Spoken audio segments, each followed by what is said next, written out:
بگذاریم. هر اتفاقی میخواست بیفته افتاد آقا جمیل. الان دیگه هر چه زودتر خوب بشید و به شرکت برگردید. آقا من توی شرکت... نگران نباشید. ظفر اونقدر هم جرئت نداره که دوباره شما رو از شرکت اخراج کنه. رئیس این کاروبار شرکت من هستم، ظفر که نیست. آقا بهتون بگم من که الان پیر و ضعیف شدم آقا. مثل قبل نمیتونم به کارای شرکت رسیدگی کنم. قبلا که شما بودید بهادر بود برای من. به هر حال با رفتن کسی زندگی متوقف نمیشه. اما آقا پیری و ناتوانی و مریضی انسان رو ضعیف میکنه. مراقب خودتون باشید و این رو هم نگه دارید، به کارتون میاد. آقا اصلا نیازی نیست. در ضمن بهادر خیلی مراقب منه. پدر اون قنبر کارمند قدیمی شما بیچاره خیلی حالش بده. تو همین بیمارستان تحت درمانه. بهادر در کنار پدرش مراقب منم هست آقا. خیلی پسر مهربونیه. خدا هم از شما هم از اون راضی باشه. جمیل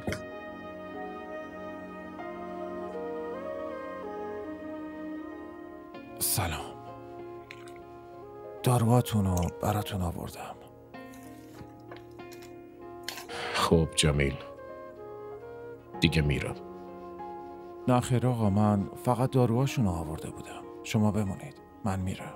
نه من خیلی وقت اینجا اومدم، دیگه داشتم میرفتم. خدا نگهدار. خداحافظ.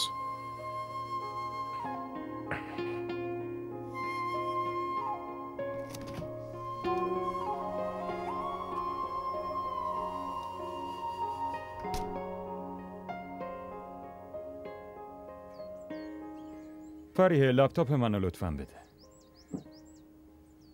ممنون. از اولش فهمیدم که دختر خیلی سرنگی، اما مادر جون بازم میخواد اونو واسه سمیر خواستگاری کنه. احسان تو میدونی با چه اعتماد به نفسی به مادر جون گفت که اون یه کار خیلی خوب پیدا کرده و میخواد کار کنه. مادر جون رو ببین، اون با کار کردن دختر هیچ مشکلی نداره، درجا قبول کرد. احسان تو اصلا حرفامو میشنوی یا نه؟ چی؟ راجب کی حرف میزنی؟ احسان تو به حرفام اصلا اهمیت نمیدی نه؟ معذرت میخوام، یکم درگیر کارم. خب چی داشتی میگفتی؟ ولش کن، من دیگه حوصله ندارم حرفامو تکرار کنم. تو اینو بگو که رئیس تو خونه بدش قراره برای شام بیان. واسه شام چه تدارکی ببینم؟ با مامان راجبش حرف بزن. حتی تو روز تعطیلی بازم این زن تعطیلی نداره، همش باید کار کنه. بله آقا، حالتون چطوره؟ آقا عمرتون طولانیه، همش ذکر خیرتونه. بله آقا. که اینطور باشه، هر جور که صلاح میدونید. باشه حتما. الان خوشحال شدی؟ نیازی نیست کارای آشپزخونه رو بکنی. چرا؟ چی شده؟ همه چی خوبه؟ گفت حال خانومش خوب نیست و امشب نمیتونن بیان. اوه خدا رو شکر من راحت شدم. پس یه کاری کنیم، جشن نامزدی سمیر دعوتشون کنیم دیگه، قبل از اون نیازی نیست. ببینیم.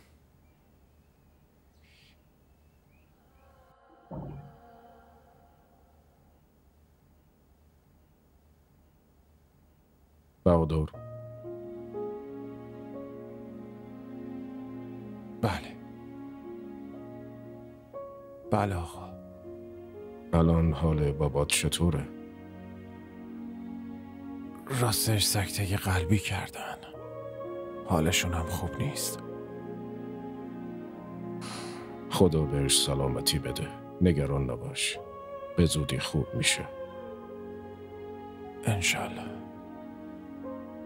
من برم آقا. آره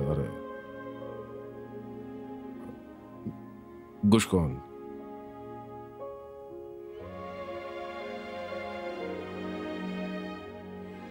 بله.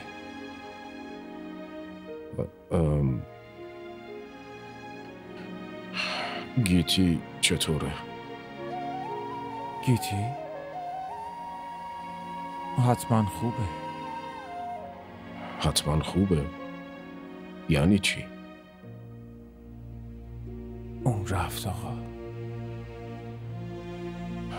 کجا رفت؟ پیش مادرش. کراچی خونه جهانا رو خانم رفت. پیش تو خونه تو نیست؟ نه خیر آقا. اون خونه ای من نیست.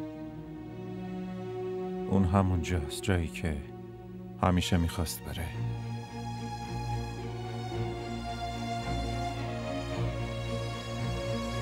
من دیگه میرم.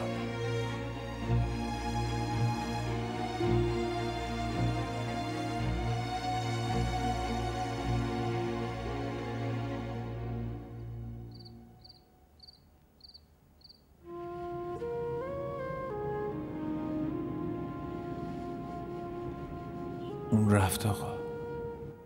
خونه من نیست. اون همونجاست، جایی که همیشه میخواست بره. من با این نمیخواستم فرار کنم.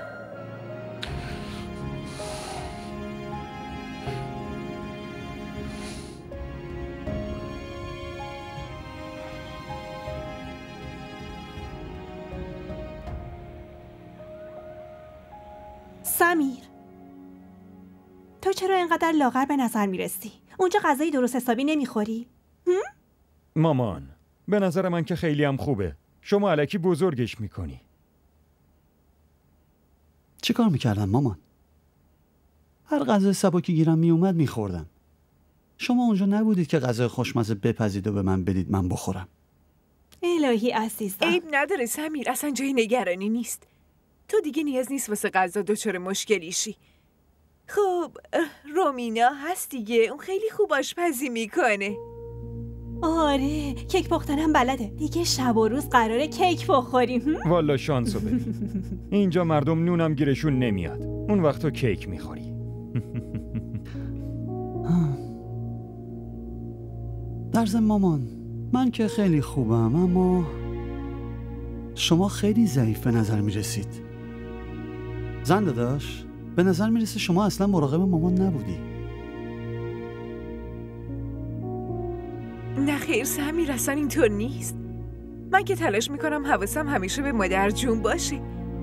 در واقع تو که اینجا نبودی مادر جون خیلی دلتنگت بود. الان رومینا قراره بیاد اینجا. از مامان خوب مراقبت میکنه. نه پسرم، شما همتون مراقب من هستید. ببین، شب قراره خونه خاله همیرات بریم و برای شام دعوت کردن. با دوستات برنامه دیگه نذار لطفا. الان برو استراحت کن. برو راحت بخوابی. فریحه، دخترم برو ببین آصف برای نهار چی درست کرده. چشم مادر جون.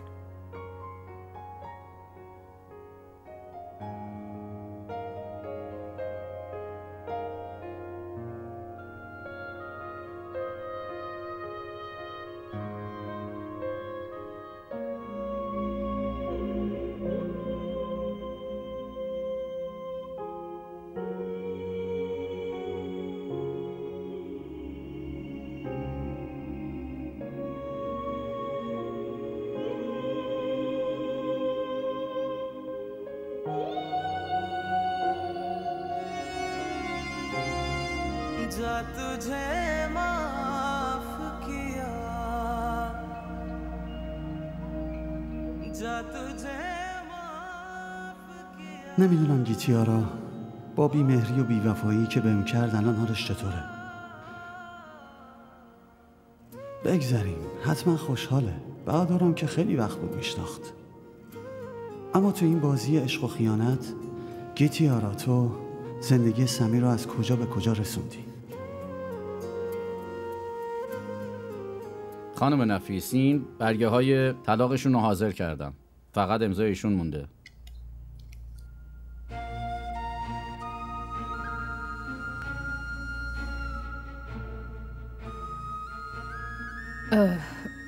بیا اینا رو امضا کن.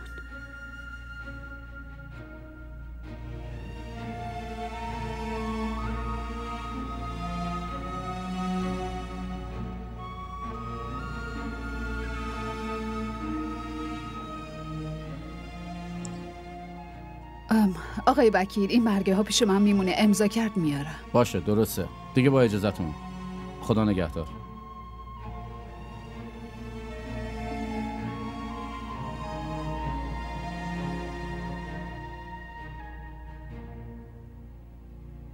مشکل چیه دخترم؟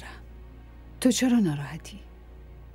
ببینم نمیخوای از بهادر جدا شی؟ راستش من نمیدونم که چی کار کنم. تو نمیخوای اون زندگی رو تمومش کنی؟ زندگی که به زور گره خورده؟ پیوندی که نه ازش راضی هستی و نه اصلا خوشحال هستی و فقط تحقیر و رسوایی تو به یادت میاره. چرا میخوای نگهش داری دخترم؟ یادت باشه گیتی، ازدواج چه با رضایت باشه چه با زور، اگه توی اون ازدواج آرامش و اعتماد نباشه پس بهترین راه تموم کردنشه. یه نمونش ازدواج من و اقبال با رضایت و خوشحالی طرفین بود. اما از اون ازدواج چی برامون موند؟ فقط شک و ناآرومی. بعد از تمام کردن اون ازدواج من الان با نفیس خوشحالم و مطمئنم. شما واقعا خوشحالی؟ هیچ کم بودی، هیچ پوچی تو درونتون نیست؟ آره، من خوشحالم. فقط یک کم بود داشتم که تو کنارم نبودی. الان اونم از بین رفت و من مطمئنم گیتی که از این به بعد توی زندگیت فقط خوشحالی و آرامش خواهد بود. فقط کافیه تو این برگه های طلاق امضا کنی. حالا ببین من خودم برات یه شاهزاده جذاب و پولدار پیدا میکنم عزیزم.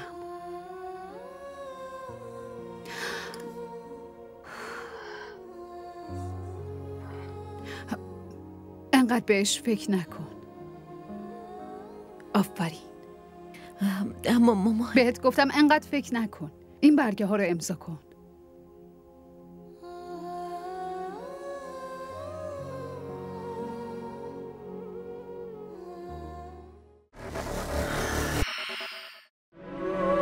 آیا نکاح یه پیوند قویه حاج آقا؟ بدون شک هم پیوند. آیا دیگه جای سوالی میمونه یا نه؟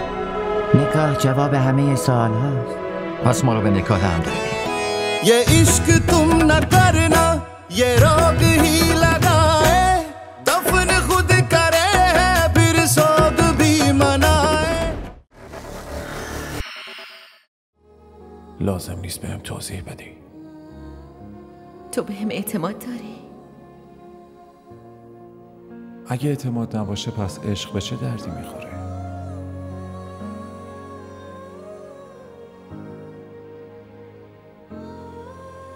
ببین گیتی، تو اگه منو بخوای یا نخوای ولی من بازم با جون و دل عاشقتم. من به زمان احتیاج دارم. با عجله نمیتونم تصمیمی بگیرم. گیتی چیزی برای فکر کردن وجود نداره. حتی یه روز دیگه نمیخوام ببینم که تو توی این پیوند اجباری هستی. امضا کن. من که بهتون نگفتم. فقط یکم زمان نیاز دارم. اینقدر به هم فشار نیارید لطفاً.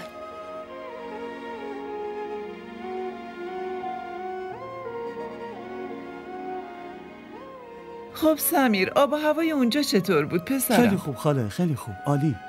راستش ما ماه دیگه میخوایم یه سر اونجا بریم.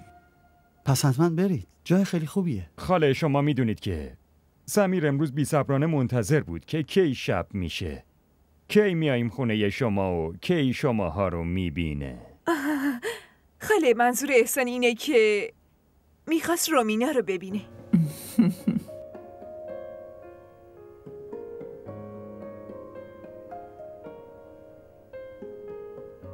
احسان چرا پسر من اذیت میکنی؟ مامان شما یادتون نیست خودش منو چقدر اذیت کرد؟ الان نوبت منه، باید انتقام بگیرم. خب همیشه همین حرفا هست پسر. به نظرم وقتشه شام بخوریم، مگه نه صفیه؟ هرچند اصلا جا برای غذا نیست. شما کنار چایی هیچی برای پذیرایی کم نذاشتین خواهر. اینجوری نمیشه، حتما باید غذا بخورید. خاله چایتون عالی بود. پاشید بچه‌ها، بفرمایید. خواهش میکنم بفرمایید. بیا. سمیر اگه میخواید با هم حرف بزنید اشکالی نداره، میتونید بعداً به جمع ما اضافه بشید، مگه نه خاله؟ آره پسرم، هیچ مشکلی نیست، شما حرف بزنید. بیا مامان. بفرمایید. ممنون. خب شما از این وصلت راضی هستین؟ مامان قبل از رضایت من بله رو گفت. ببخشید من منظورتون رو نفهمیدم. راضی نیستی؟ نه راستش من الان برای چند مدتی میخواستم آزاد باشم. میدونید که اول درسا بعدش اینجوری ازدواج.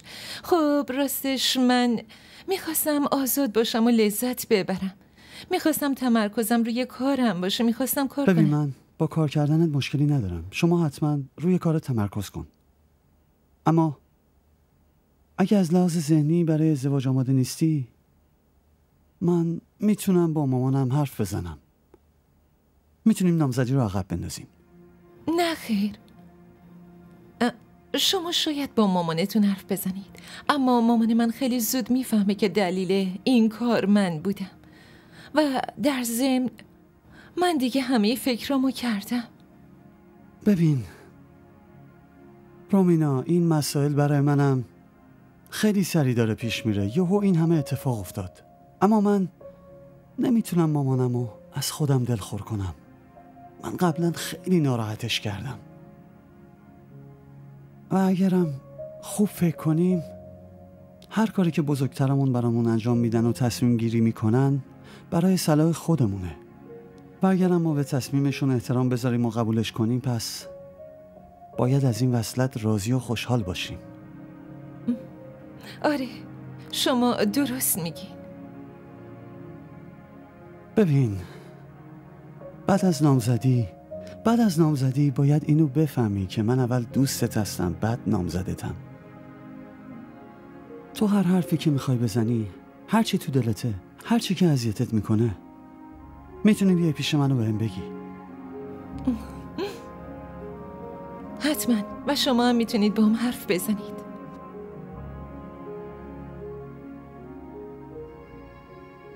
به نظرم دیگه باید بریم سر میز غذا، احتمالاً همه منتظرمونن. خیلی خوب بریم. آره.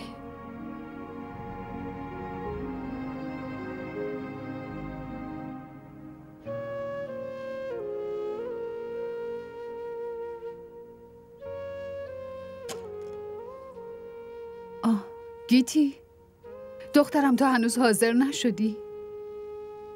مامان رفتن من به اونجا مهمه؟ آره خیلی مهمه. اگه تو نری پس منم نمیرم. تازه نفیسم ناراحت میشه. اون شبم قرار شامو کنسل کرد. خب مامان شما برید، من گیتی بهت گفتم که من بدون تو نمیرم اونجا. لطفاً به خاطر من حاضر شو. پاشو، آفرین، سری حاضر شو.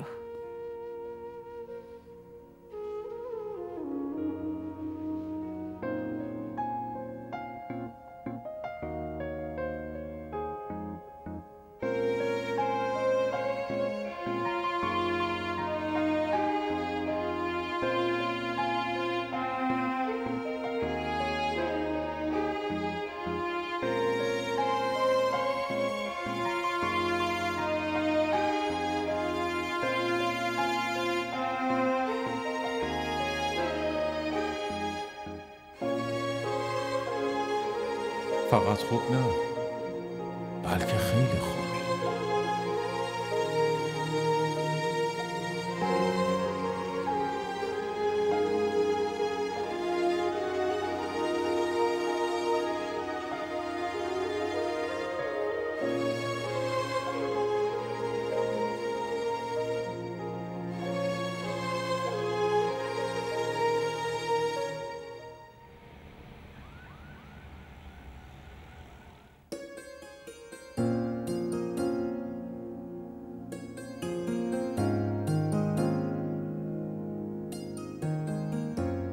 کجا موندی؟ خیلی دیر کردی. باشه، گیتی هم داره میاد.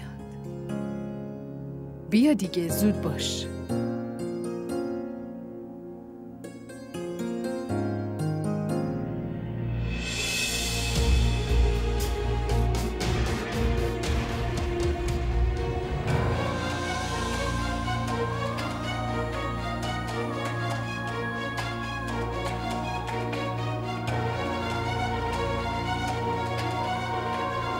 خیلی خوش اومدید.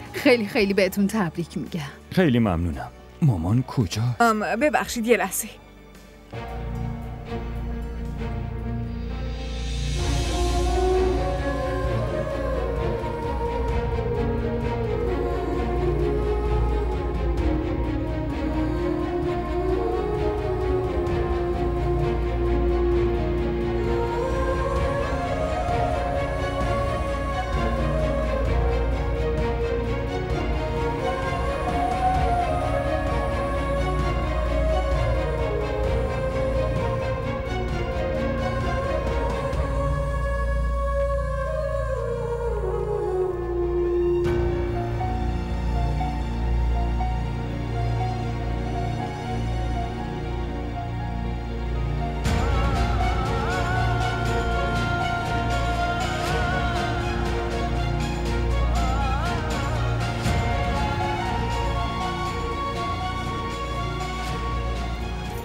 ببخشید، درو باز. گیتی چی شده؟ کجا داری میری؟ من نمیتونم اینجا بمونم، میخوام برم خونه. خب بهم بگو چی شده؟ الان نمیتونم بهتون بگم. شما اگه میخواین میتونین اینجا بمونین، من با راننده برمیگردم. باشه، یه لحظه، منم باهات میام، با هم بریم. بشین.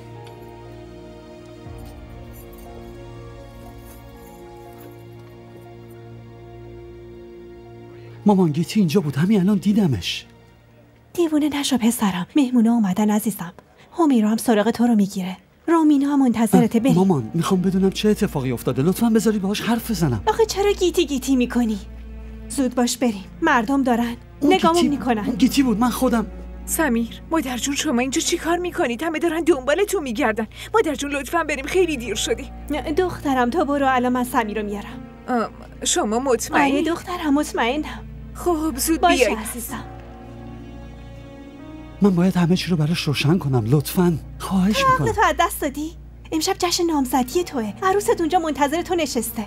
بریم، باید حلقه رو دستش بندازی. من نمیتونم این کارو بکنم، لطفاً. سمیر، رومینا اونجا منتظرته، دیگه تمومش کن.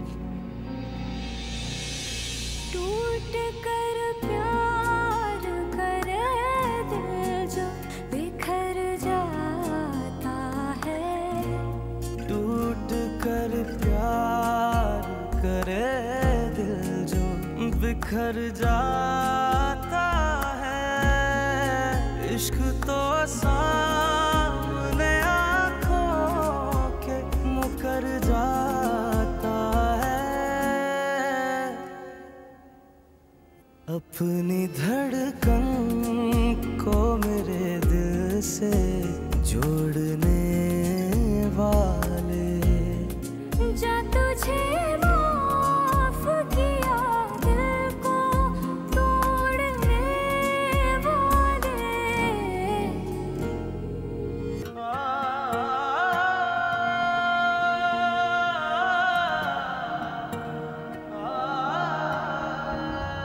جانارا کجایی؟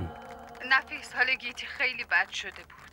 اگه چه شده؟ حالش اصلا خوب نیست. من دارم میرم خونه، میرم تا بهش دارو بدم، بعد ماشین رو میفرستم دنبال تو.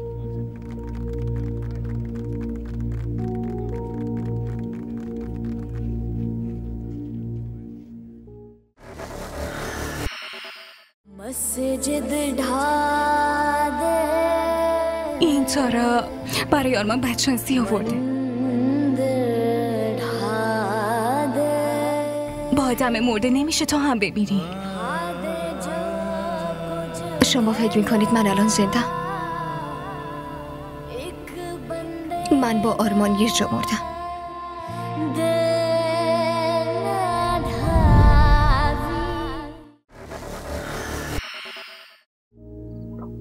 سلام علیکم داداش. علیکم سلام. حال بابا چطوره؟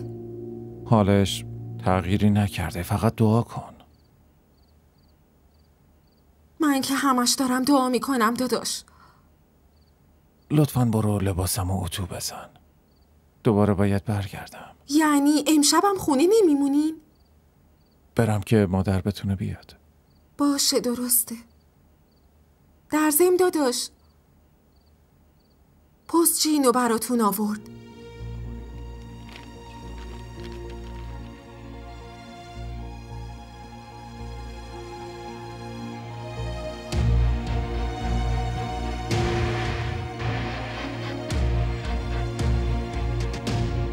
پس این همون سمیره که تو دوستش داشتی؟ هر کسی که در حقت بدی کرده ما اونو نمیبخشیم. تو به هیچ وجه نیازی نیست که نگران باشی. این چه کار زشتی بود کردی؟ نفیس راستش گیتی من دیگه خسته شدم. از وقتی این دختره اومده تو جز اون کسی رو نمیبینی. نفیس اون اصلا میدونی من اونجا چقدر خجالت زده شدم؟ همه داشتن اصلا میپرسیدم بدون اطلاع پاشدی اومدی. نفیس بیا بریم اتاق من، همه چی رو توضیح میدم. بیا بریم، خواهش میکنم. بیا.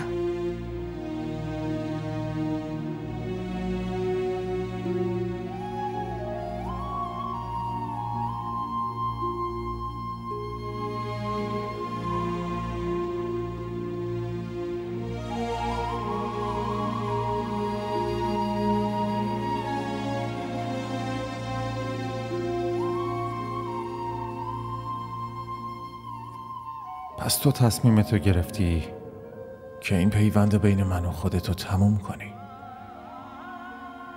ولی من چه کار کنم؟ نه عقلم راضی میشه که تو رو رها کنم و نه قلبم. کاش اصلا دوستت نداشتم گیتی. کاش تو طلاق نمیخواستی. اون وقت خودم آزادت میکردم.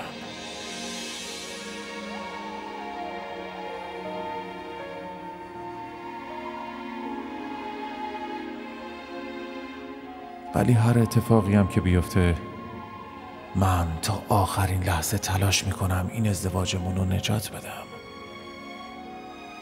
حالا چه خودخواهی باشه، چه لجبازی یا چه عشق.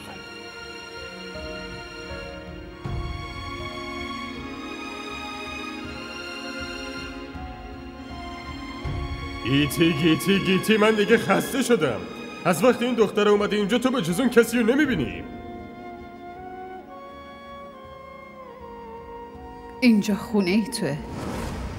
تو کنار منی، کنار مادرت، در امنیت کامل و پر از آرامش. من کجا برم؟ خونه بهادر یا خونه بابا که حتی نمیخواد صورتم هم ببینه؟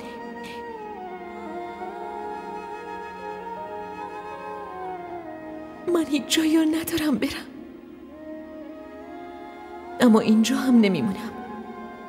میخوام از اینجا برم. دیگه اینجا نمیمونم. تو امشب منو خجالت زده کردی. چرا وسط جشن اون مسخره بازی رو راه انداختی؟ مامان من بهتون گفتم که من اونجا گیتی رو... ساکت شو سمیر. تو کی میخوای گیتی رو فراموش کنی؟ اون ازدواج کرد و تو نامزد کردی. اینو انکار نمی کنم. من فقط میخوام ببینمش و این معما رو حل کنم. میخوام ازش بپرسم آخه اون چرا همچی کاری کرد؟ عزیز من، پسر گلم، این پرونده دیگه بسته شده. ما در این مورد خیلی با هم حرف زدیم. بهترین گزینه برای تو اینه که تو گیتی رو فراموش کنی.